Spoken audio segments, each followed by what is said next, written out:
4월 7일 멤버십 라이브 파트 1 시작하도록 하겠습니다.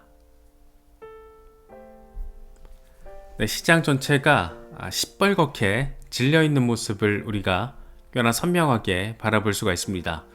비트코인을 비롯해서 주요 메이저 알트들도 중요한 지지라인 지금 다 박살이 난 상황이어가지고 과연 어디까지 바닥 테스트를 하게 될 것인가에 대한 어떤 우려와 궁금증을 안기고 있는 그런 상황입니다.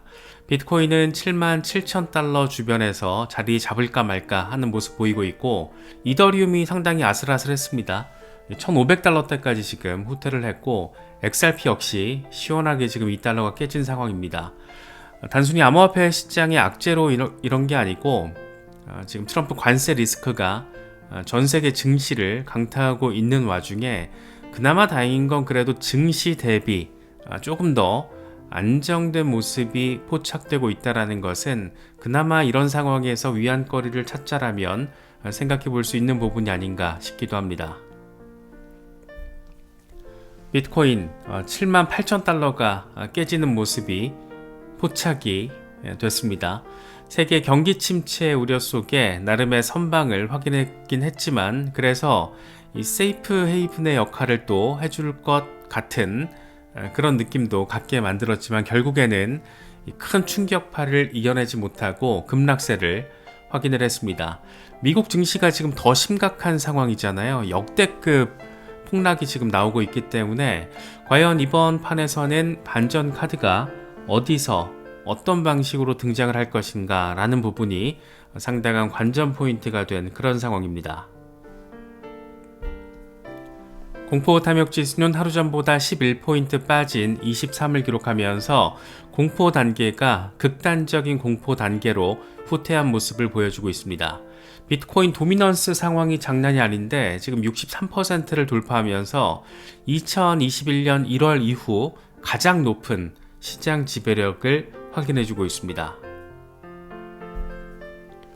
트럼프의 관세 리스크, 과연 이게 어떤 방식으로 정리가 될지 진짜 너무 궁금합니다.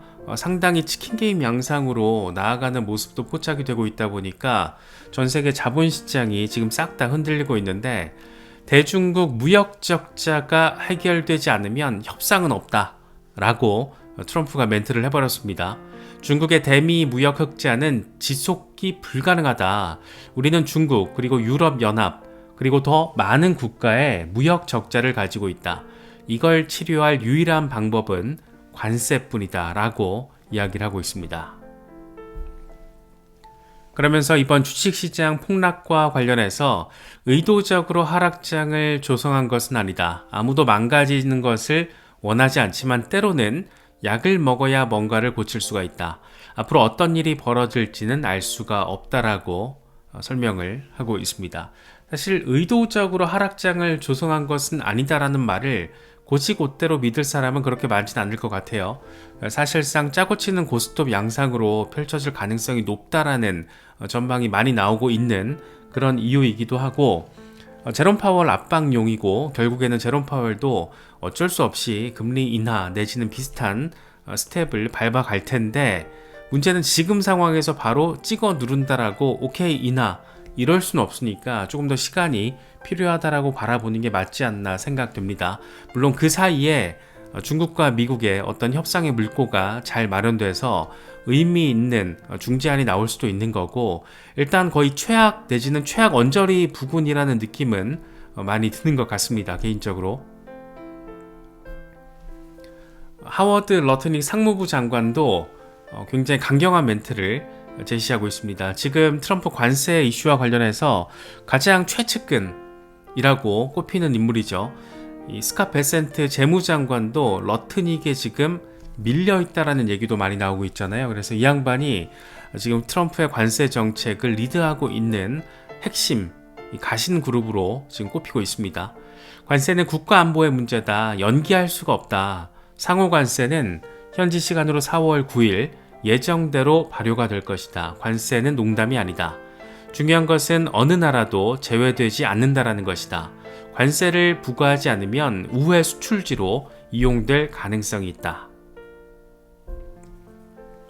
미국은 전 세계의 소비자이다. 유럽이 뭐가 우리보다 특별하다라고 2천억 달러 규모의 상품을 미국에 수출하는 걸까?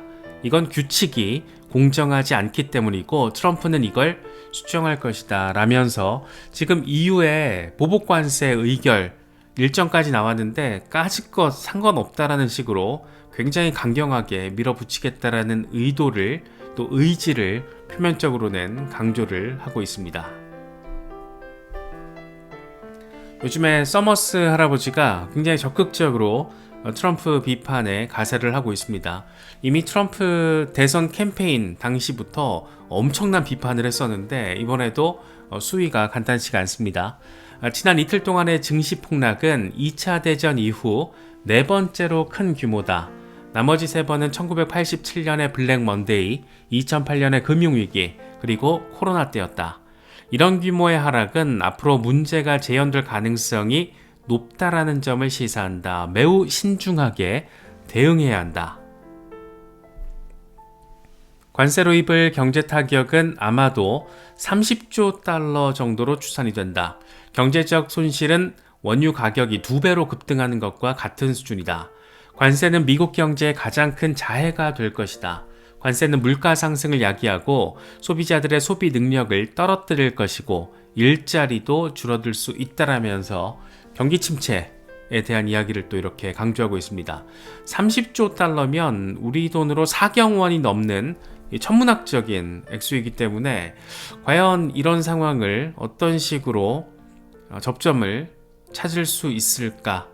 일단 미국에서도 지금 주말에 시위 굉장히 대규모로 벌어지고 있고 들끓고 있는 목소리들이 터져나오고 있기 때문에 트럼프도 지금 상황에서 기존의 동맹국들과 더 날선 강대강 이런 양상으로 끌어간다라면 결국에는 이게 또 중국 좋은 일이다라는 얘기도 많잖아요. 동맹국들과 미국이 갈등을 벌이고 있는 사이에 결국에 최종 승자는 대륙이 될 것이다. 이런 얘기들도 나오고 있는데 이런 비판 여론 속에서 이 관세 이슈가 어떤 방향으로 정리가 될지 참 궁금하기도 하고 걱정되기도 하고 뭐 그런 생각이 드는 건 또 어쩔 수 없는 것 같습니다. 빌 에크먼. 빌 에크먼은 사실 트럼프 지지를 했던 인물인데 이렇게 얘기를 합니다. 미국이 국제적으로 손해를 보고 있는 시스템을 고치겠다라는 트럼프를 지지하긴 하지만 관세는 시장을 파괴하고 있다. 관세 정책은 전 세계를 상대로 한 경제 전쟁을 촉발하고 이를 통해서 미국은 무역 상대국으로서의 신뢰를 잃고 있다. 경제적 핵전쟁을 일으키는 국가에 대규모 투자를 하면서 편안함을 느끼는 기업은 아마도 없을 것이다. 시장이 폭락하면 신규 투자가 중단되고 소비자들은 지출을 멈추고 기업은 투자를 멈출 수밖에 없다. 규모가 작은 기업일수록 더 고통을 받게 된다. 관세 90일 유예를 제한한다. 증시가 폭락하는 지금 상황은 유권자들이 바라는 상황이 아니다. 트럼프는 월요일에 관세 정책을 다시 생각해 봐야 할 것이다. 그렇지 않으면 미국은 스스로 자처한 경제적 핵겨울로 직행하게 될 것이다. 굉장히 고강도로 표현을 하고 있는데 그러면서 이제 하는 얘기가 관세 90일 유예안 이런 것들이 먹힐지 모르겠습니다. 먹힐지 모르겠고 일단 하워드 러트닉이 이거 장난 아니다. 진짜 할 거야.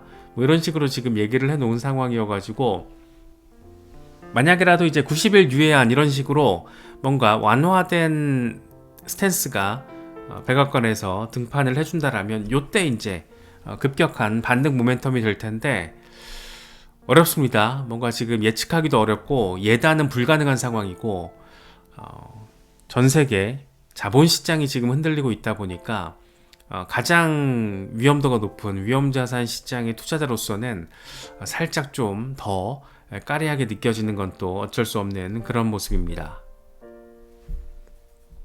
아서 헤이즈, 앞으로 달러 시대가 저물고 금과 비트코인이 떠오를 것이다. 1971년 금 본위제가 폐지된 뒤에 미국의 국채 발행 규모는 85배 증가했다. 이건 미국이 세계 경제 성장을 뒷받침하기 위해서 국채를 찍어내며 달러를 공급했기 때문이다. 하지만 무역 적자를 줄이겠다라는 공약을 내건 트럼프가 당선되면서 미국이 계속해서 달러를 무제한으로 찍어내지는 않을 가능성이 생겼다. 설사 트럼프가 관세 조치를 완화하더라도 이미 트럼프의 변덕을 겪은 각국은 예전처럼 달러 보유 리스크를 감수할 수 없을 것이다. 달러는 여전히 기축 통화로 남겠지만 각국은 국제 결제를 위해서 금 보유량을 늘리게 될 것이다. 과거의 영광은 있고 금광 관련주 그리고 비트코인을 매수해라라고 이야기를 하고 있습니다. 이 양반은 비트코인 매수와 관련해서는 78,000달러에서 90,000달러 구간이 이 분할 매수 구간이다. 나는 여기서 지금 분할 매수하고 있다. 속도 조절 상황에 맞춰서 할 것이다. 이런 얘기를 했던 인물이거든요. 그래서 70,000달러 중후반대가 대부분의 어떤 약세를 얘기했던 분석가들의 마지노선인 경우가 많은데 지금 수준이 바닥이거나 바닥 언저리였으면 너무 많이 좋겠다라는 생각이 드는 것은 그 기분 탓만은 아닌 것 같습니다.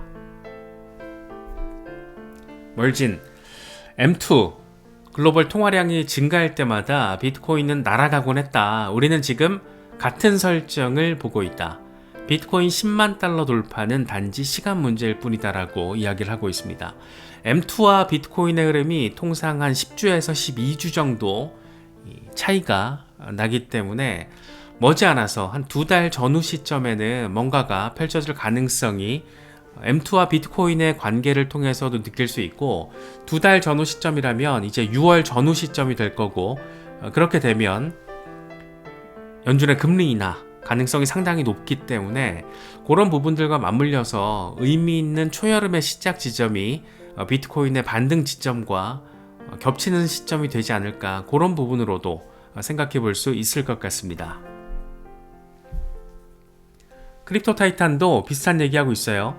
비트코인은 랠리를 앞두고 있는 걸까? 라고 질문을 던지면서 약간의 지연을 제외하면 M2와 밀접한 모습을 확인해주고 있다.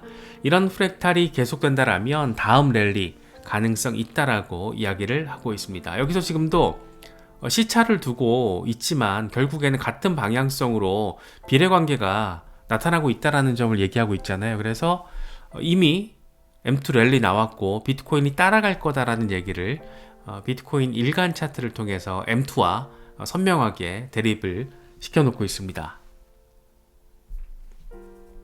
왼쪽이 5월 CME 페드워치 금리 선물 시장에서 금리 인하 가능성에 대한 전망이고 오른쪽이 6월 FOMC입니다. 5월 같은 경우에는 금리 동결 가능성이 아직 60% 이상이고 금리 인하 가능성은 36.5% 수준입니다. 그런데 6월로 접어들면 금리 인하 가능성이 25bp가 됐든 50bp가 됐든 둘을 다 합치면 90%가 넘는 일단은 25bp든 50bp든 금리 인하 6월에는 단행될 것이다에 지금 90% 넘는 수준으로 베팅이 되어 있습니다. 그래서 모르긴 몰라도 5월에서 6월로 접어들 때 6월 어느 시점부터는 상당히 의미 있는 유동성과 관련된 흐름을 우리가 바라볼 수 있지 않을까. 특히 연준이 대놓고 얘기했잖아요. 4월부터는 양적 긴축을 더 축소할 것이다 라고 얘기를 했기 때문에 이제 금리 인하와 양적 완화가 맞물리면서 어쩌면 6월 전후 시점에 상당히 의미 있는 시장 상황을 우리가 바라볼 수 있을 것이다 라는 점을 CME 페드워치 금리 선물 시장 상황을 통해서도 느낄 수 있을 것 같습니다. 미스터 크립토, 주기는 항상 반복된다. 이번에도 다르지가 않다.